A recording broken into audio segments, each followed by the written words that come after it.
Okay, mayong mudto na usab kanatong tanan Luzon, Visayas, Mindanao.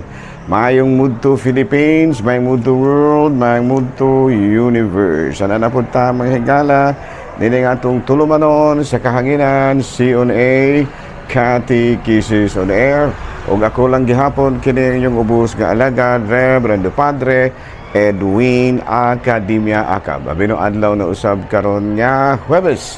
Pizza 19 na kini sa bulan sa Setyembre tuig 2024 o padayon kita mga higala sa atuang mga pagpangalagad dinhi lang gihapon sa tong istasyon DYWC inyong tingog inyong radyo. Bueno, padayon kita sa ato ang mga pagtimbaya ug mayong mudto kanatong tanan. Ilabi na gayud ang atong talahurong obispo Bishop Polito B. Cortez, ang atong mga kaigsuonan nga mga kaparian lukop Kabisayan ug Mindanao nga maabot sa ato ang pagsibya mayong mudto na kanatong tanan. Abi no ato day nga awhago no ang ato ang mga kaigsuonan no nga sa Diocese of Dumaguete adunay ubay-ubay gid nato nga mga kalihukan karong panahon no. Unang-una karong September 21 no ang ako ang komisyon pahigayon o kining matud pa orientation seminar alang sa mga kanang parish coordinator sa Episcopal Commissions on Migrants no nya adto nato ni himuon karong Sabado diri sa Dumaguete. Pasalamat ta mga higala kay medyo maarang-arang na ang panahon diri sa amoa sa Ayungon ni kuanan ipakita na ang haring adlaw no medyo init-init na magani Hinuo no. Medyo nahitabo mga higala, medyo init-init na hinuon ang panahon pero lipay ra sa taani no kaysa katong pila ka adlaw nga 5 ka adlaw 6 ka adlaw nga gasige ra gyud ulan no. So padayon lang gid gihapon kita sa ato nga mga pagpangalagad. Abi no ato pong timbayaon di karon pong Sabado gihapon didto sa may Emmaus Center no Emmaus Center.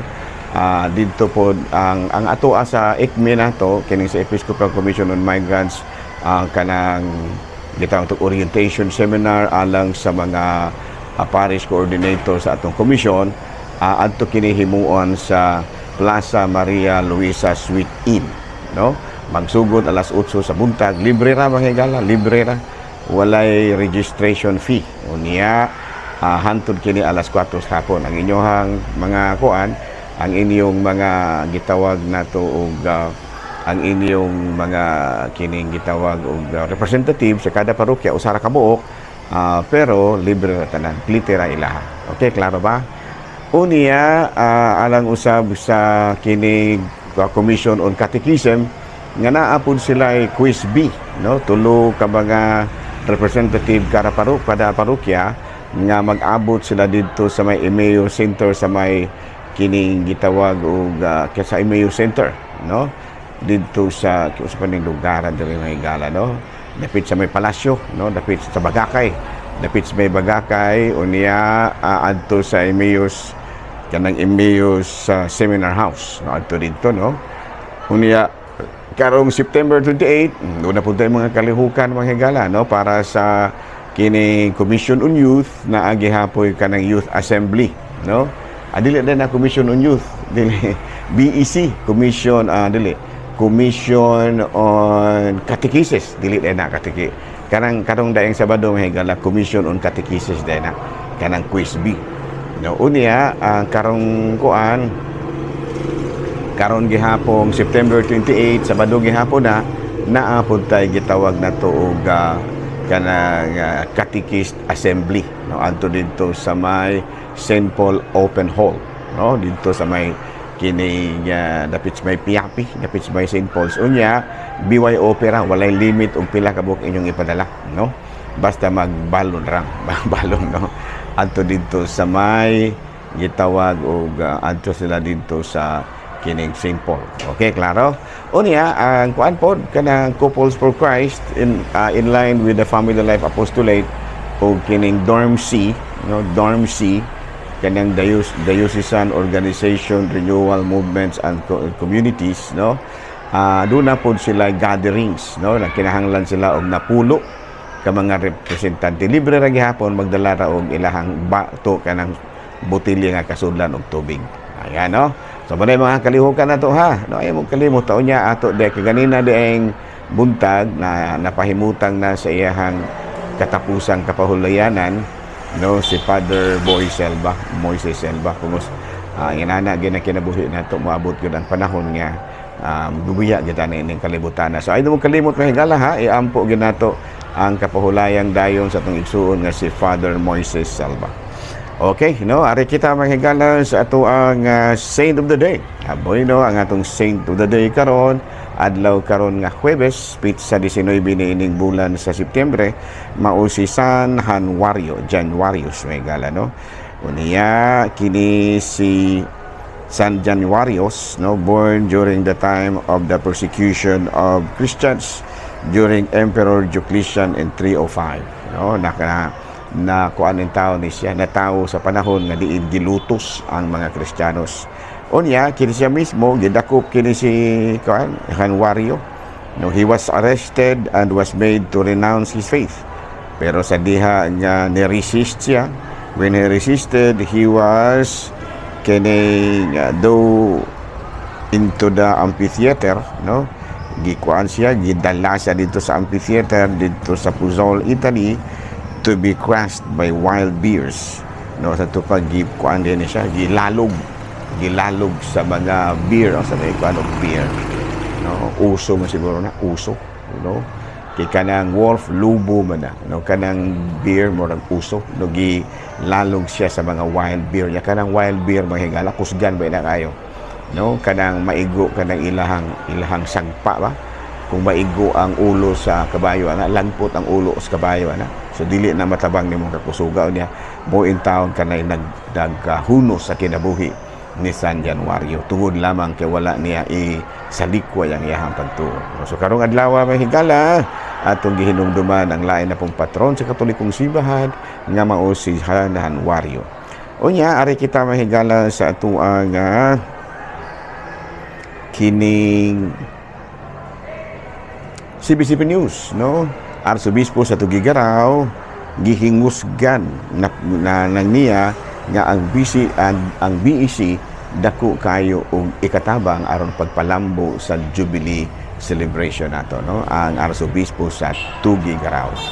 Balita mga higala gikan sa Vatican, Pope Francis tudluan ang mga batanon sa nga maog ilang i-prioritize, no, ang Eucharist, ang pagsimba, no, nga ang mga batanon gyud magbaton gyud og kaikag, no, nga moapil gyud sa Santos nga Misa sama kang Carlo Acutis, Blessed Carlo Acutis. Nahinumduman nga miingon kini si Blessed Carlo Acutis sa buhi pa siya nga ang Santos nga Eucharistia mao ang highway paingon sa langit. No, mo na iyang gisulti, no, ni San Carlo Acutis. So muna nga subay ni ining maong pamulungon ni San Carlo Acutis, miingon kini si Pope Francis nga ang mga batanon kinang mas maayo gyud nga musunod sa mga panig-ingnan ni San Carlo.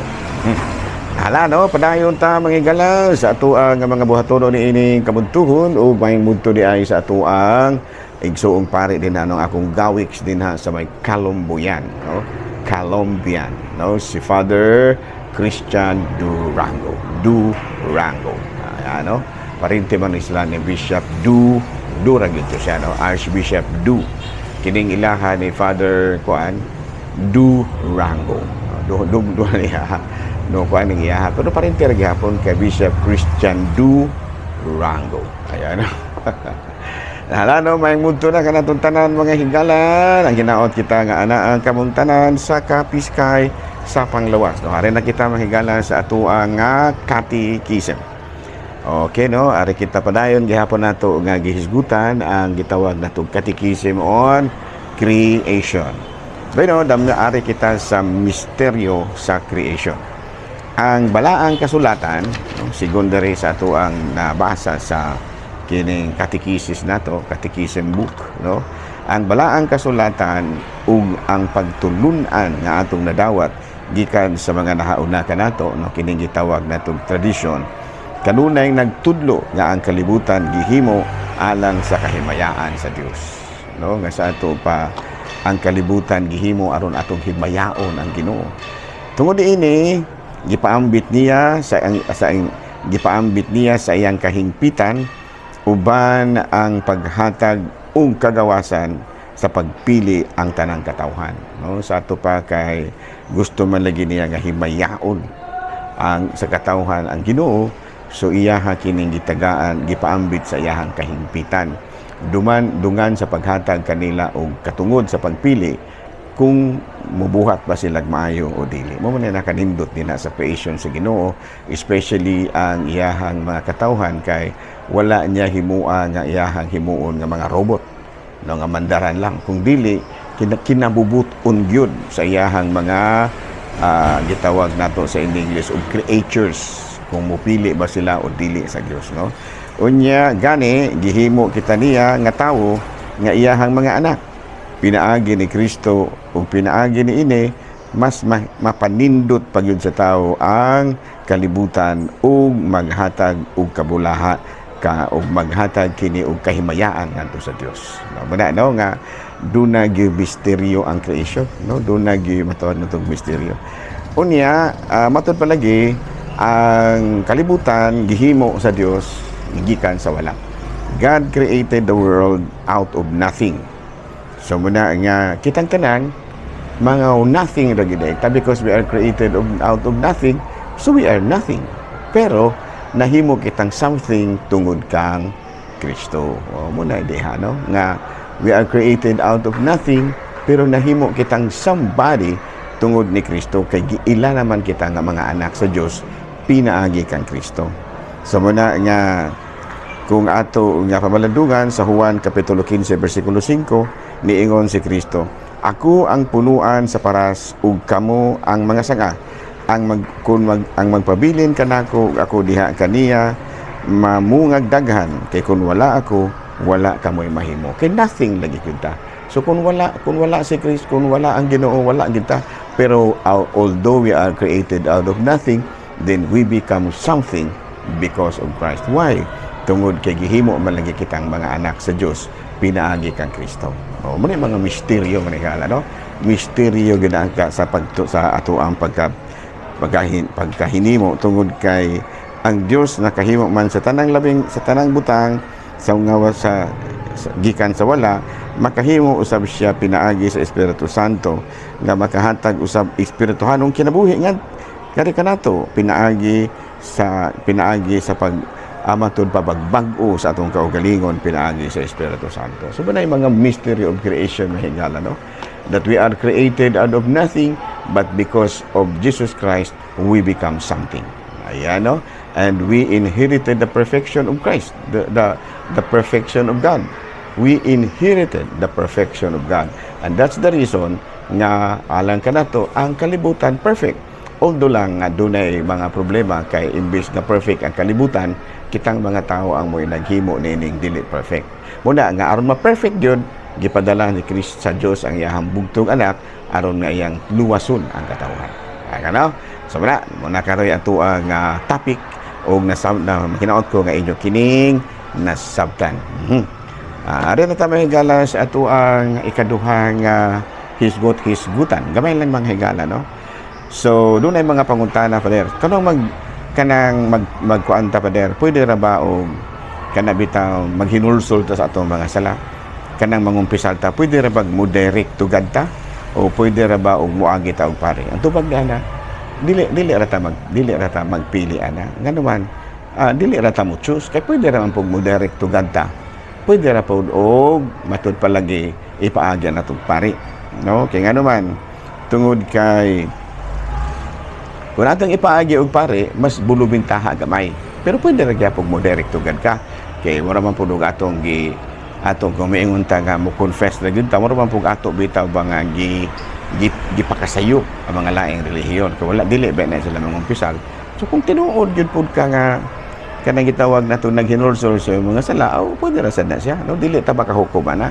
Ginoo ra makahukom. Pero alang ka nato nga mga Katoliko, ang pagkumpisal is an assurance. Kaya kung atong basahon sa John 20, chapter 22 to 23, gisulti niya kini ngadto sa iyang mga tinunan ug unya gihoy pa nila sila og giingnan, dawatan ninyo ang Espiritu Santo Kung pasayloon ninyo ang sala sa mga tao, gipasaylo kini. Kung ang ilang mga sala dili ninyo pasayloon, dili usab kini pasayloon. Sa ato pa magpili. Dili nga giniingon nga gitawag nato og kining pagpangumpisal o kining mo direct to God, no? Dili lang nato na sa konflikto sa usang-usa. Kung ang mga laing relihiyon, kung ganahan lang yun, kamo man yun na inyong pagtulunan, nga mo direct to God mo, pwede na sad na.